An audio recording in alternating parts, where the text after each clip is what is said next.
Hello, my name is Shenton-tan and I work for NHS Greenwich Clinical Commissioning Group. One of the things I'm responsible for at NHS Greenwich is something called NHS Continuing Healthcare, which is where people's care is funded by the NHS. As some of you may know, there is a national policy framework for NHS Continuing Healthcare. This is published by the Department of Health. And although it's very helpful, it's also quite long and complicated, and some people find it difficult to understand. This is why some easy read information on the policy framework has also been published by the Department of Health.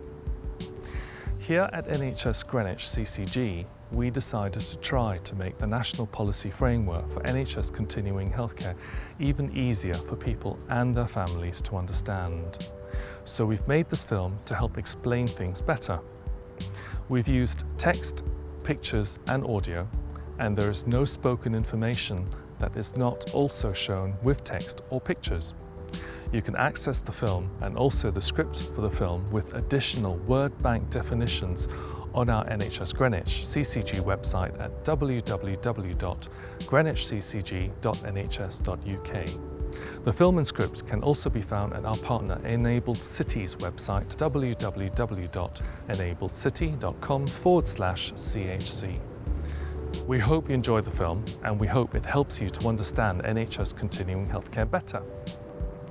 Right at the end of the film, there are details of how to contact the Greenwich Continuing Healthcare team. So do get in touch with us if there's anything you'd like to ask or discuss.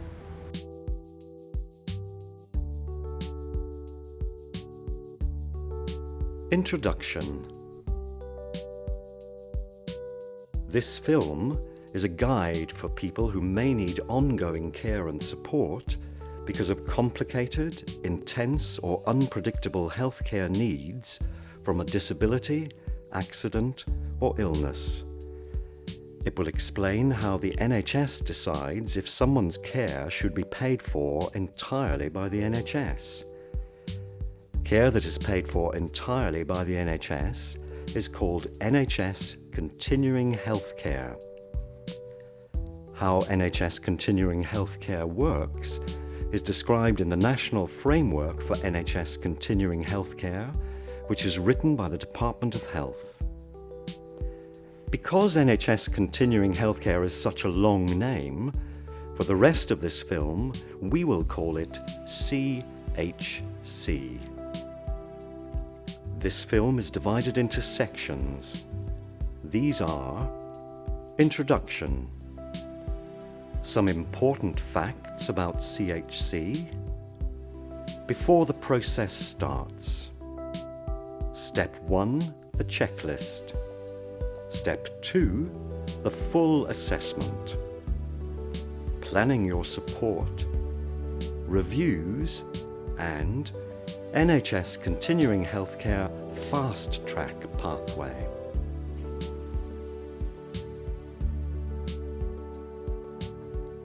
Some important facts about CHC. CHC is available only for people who are 18 or older, live somewhere like a care home or their own home but not in a hospital setting, and who have a primary health need. It's difficult to explain in a simple way what we mean by a primary health need, as it's very complicated with lots of different parts. One part is about your main need for care. Your main need for care should be because you have complicated, intense or unpredictable health needs from a disability, accident or illness.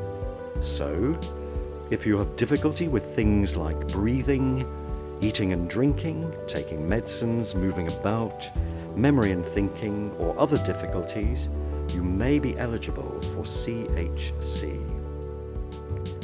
To find out if you are eligible for CHC, you need to go through a process with two different stages. Stage 1, the checklist, will be used to decide if you need to move on to Stage 2. Some people will not move on to Stage 2. Stage 2 is a full assessment, which should not take longer than 28 days, but sometimes there may be delays. Before the process starts. To start with, the person or you needs to give informed consent for the CHC process to happen and for information about you to be shared between the health and social care workers involved.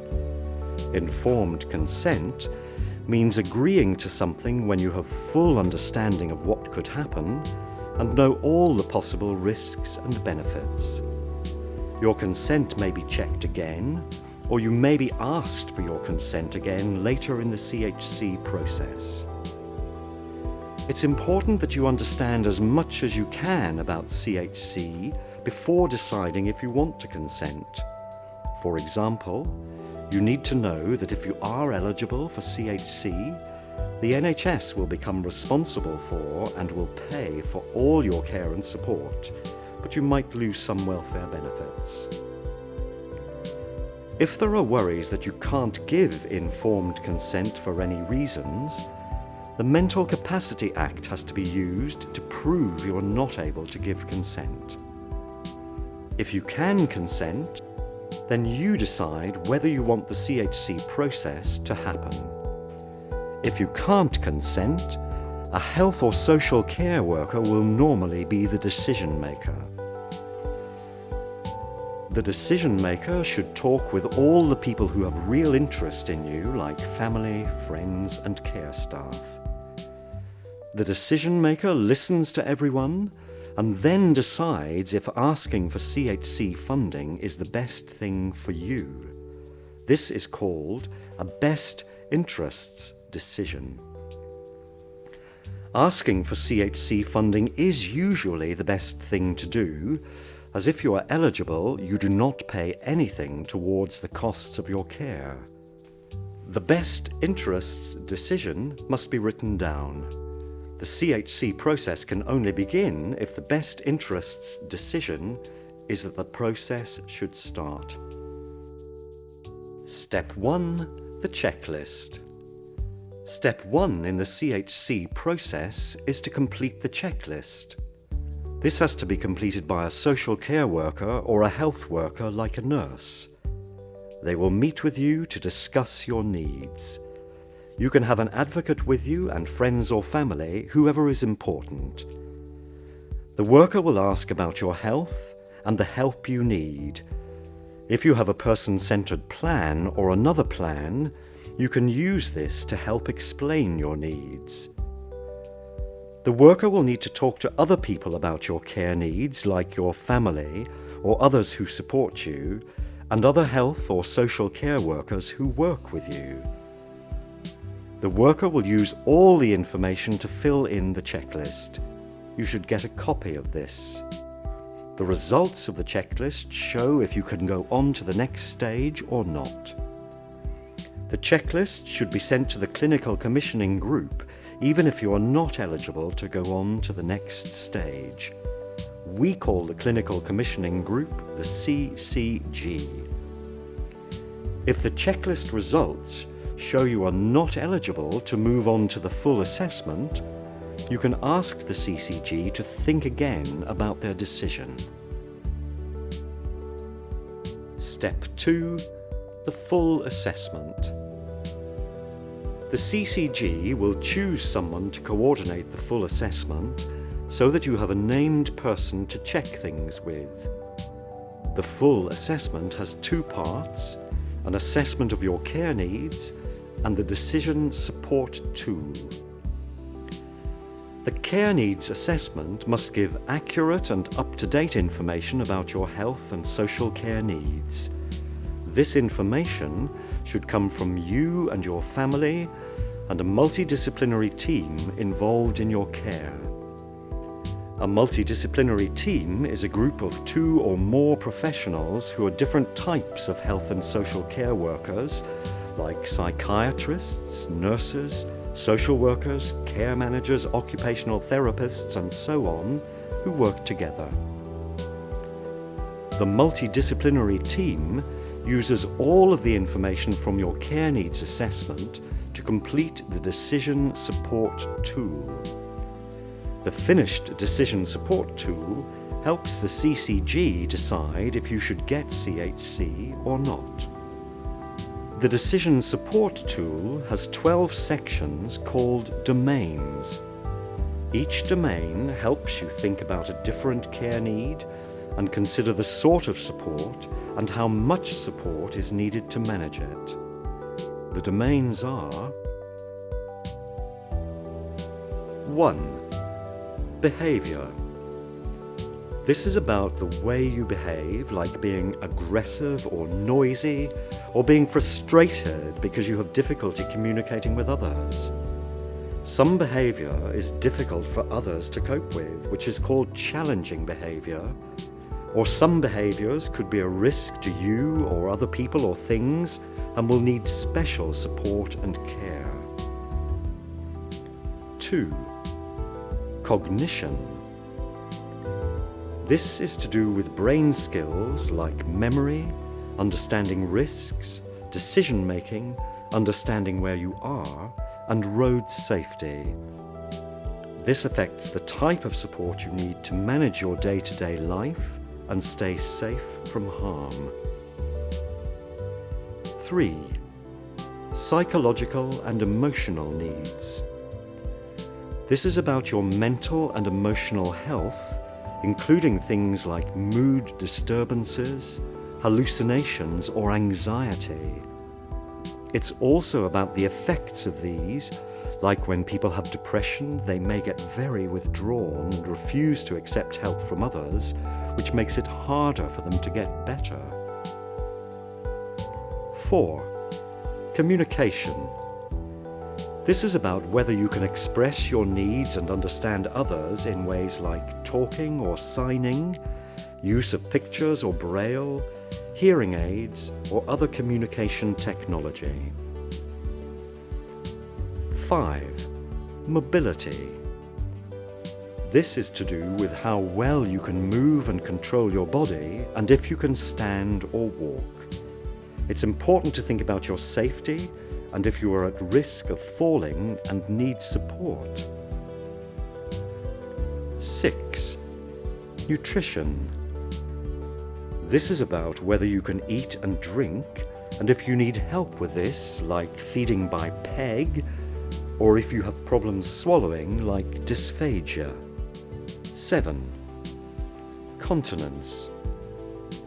This is about your needs with using the loo, like whether you can control this, or if you need help with things like managing constipation, catheters, urinary tract infections, and so on. 8. Skin. This is about looking after your skin. Some people are more at risk because they have a skin condition which can break their skin down, or they may have pressure damage or wounds that take a long time to heal. 9. Breathing. This is about your needs with any breathing difficulties you may have, like breathlessness, asthma, or chronic obstructive pulmonary disease. 10. Drug therapies and medication. This is about your experience of your symptoms and the medication you need. This could mean things like coping with pain, insulin injections, any side effects, or if you need prompting and supervision with medication. 11. Altered states of consciousness.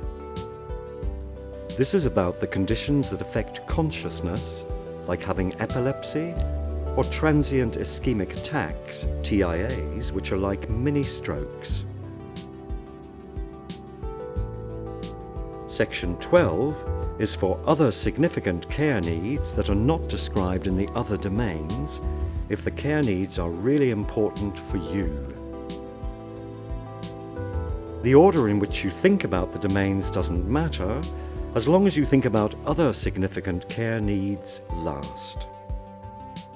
Workers from the multidisciplinary team write about your care needs for each domain.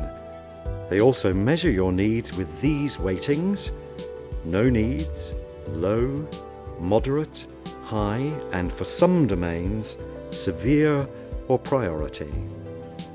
The domains and weightings are shown in a chart called a matrix. This can give a good picture of all your needs together.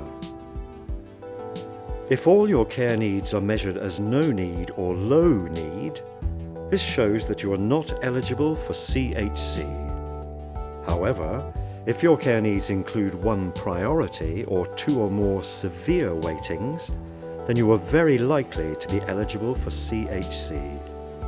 If your matrix shows a mix of different weightings, you may still be eligible for CHC because we also consider the nature, intensity, complexity, and unpredictability of your needs. Nature. This describes what your needs are like and the effect they have on you, including the type of support or treatment that works best to manage those needs. Intensity.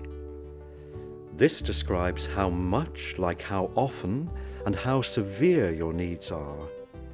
It also describes the support needed to help you, including the need for ongoing care. Complexity. This is about how your needs affect each other, like if one of your needs makes another need change or get worse and become difficult to manage. It also describes the level of skill needed to check your symptoms, treat the condition, and/or manage your care.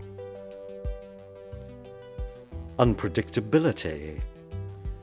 This is about how much and how often your needs can change and what the challenges are for the people who give you care and support. It should also explain the risk to your health if the right care is not given at the right time.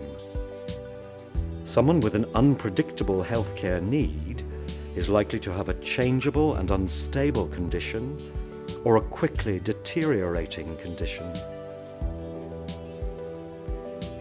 The Decision Support Tool helps health and social care workers identify and describe your needs.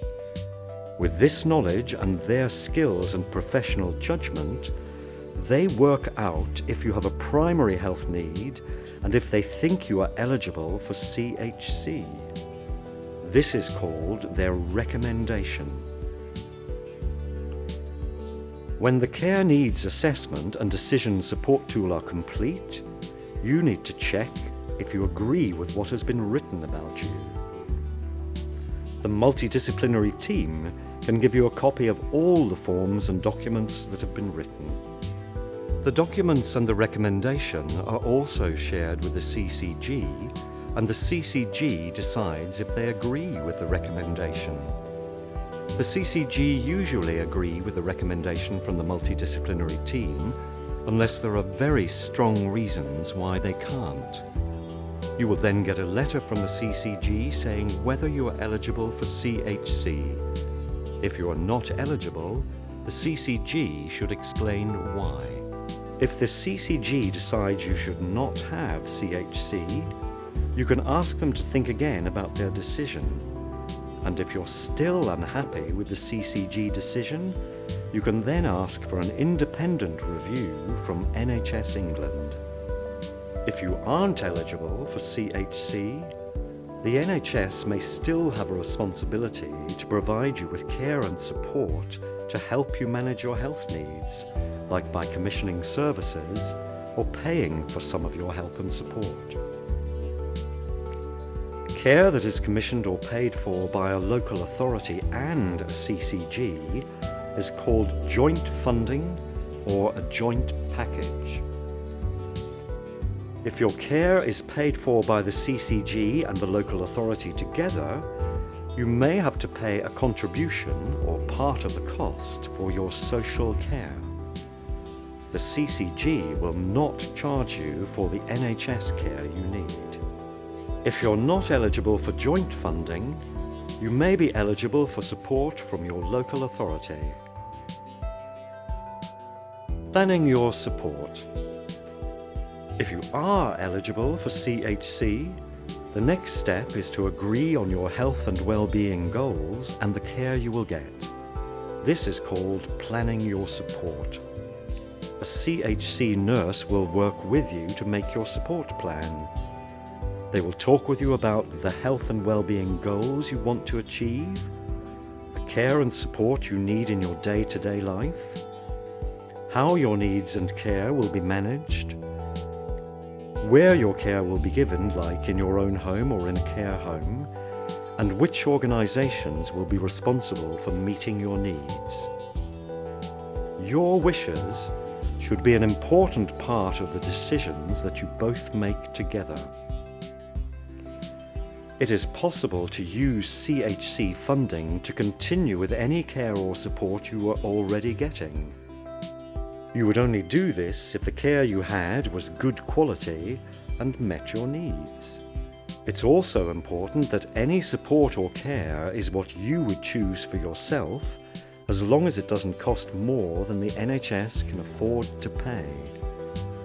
For this reason, anyone eligible for CHC has the right to have their CHC funding as a personal health budget.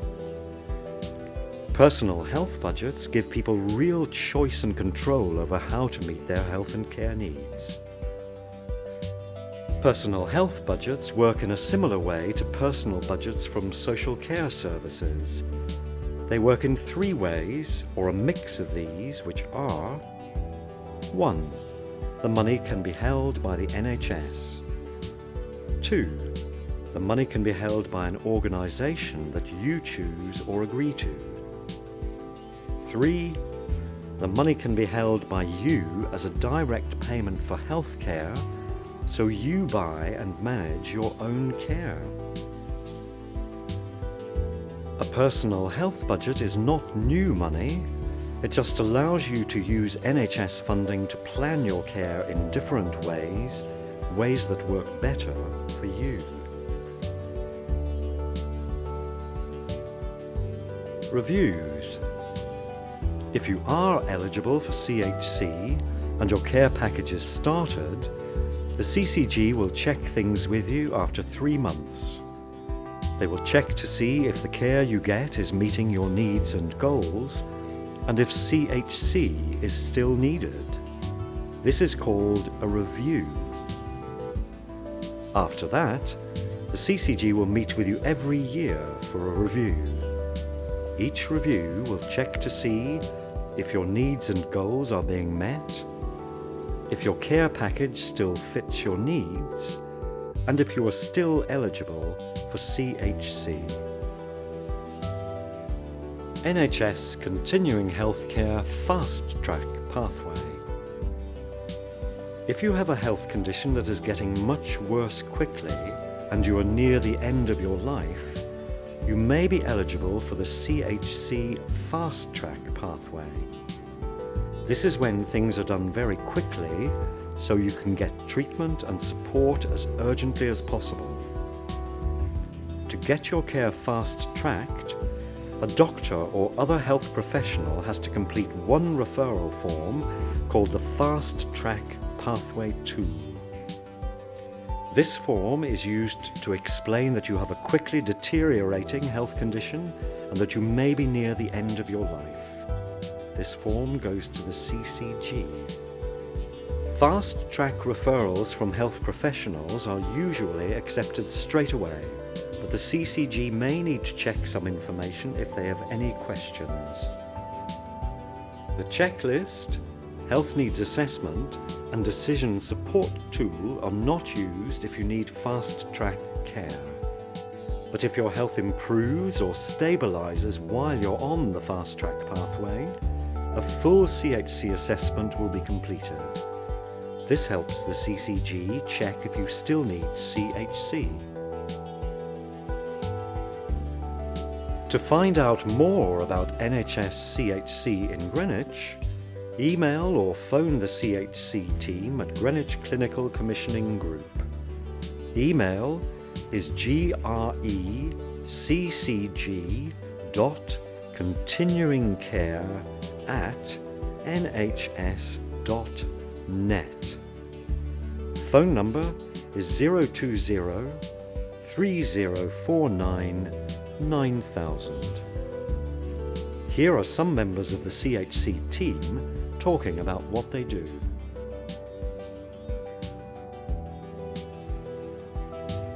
I'm the Continuing Healthcare Manager for Greenwich CCG. My job entails managing a team of nurses for continuing healthcare assessment, as well as managing a care home support team, and also we have done an innovative project in the hospital that I lead on. I'm a continuing care nurse from Greenwich NHS Clinical Commissioning Group. What I find very special about my job is I think it's a privilege to work with families and individuals, to know that I've made a difference to their lives, in that wherever possible supporting them to remain at home with the care that they need, and to provide really personalised individual care to them. I'm the Deputy Nurse Manager of the Continuing Healthcare team, so I manage a team of nurses.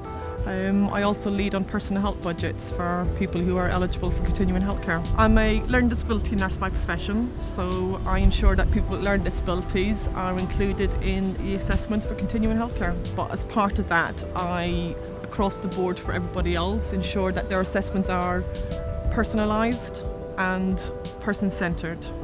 The unique thing about my job is giving individualized care and personalizing my patients' care to promote their health and well-being, and making sure that these patients live feeling empowered and feeling that they are in charge of their care and making them happy. My job is unique because I do continuing healthcare assessment. I work across health and social, and I do have an autonomy to put in complex care packages to fulfill my clients' wishes of remaining at home. My job entails a lot of liaising with the hospitals and referral discharge teams, some care providers, and sending letters to the families and friends of the patients. The benefits of my client is there's no delay in the outcome of their care package, so I make sure information is accurate and up to date. What's unique about my job is that I'm able to provide advice and support to a multitude of professionals, including social workers and nurses, in the hope that quality assessments are completed with consistency and that the outcomes for individuals are the right ones. Like the other nurses on the team, I also assess people for continuing healthcare and create care packages in the community. However, I've also got an extra interest in the transition process from children's to adult services. We are hoping to create a much smoother pathway for young people from children's services to adult services, and as well for the families that support them. I work very closely with the clients, the families, and the care providers. I act as an advocate whilst carrying out my assessment to ensure that the care needs are being provided adequately and any gaps in the care are being fed back to the care providers, ensuring that the quality of care is high standards, ensuring that the care providers are following regulations as set up by CHC standards, basically making sure that they have the best quality and dignity. Well, I hope you found that useful.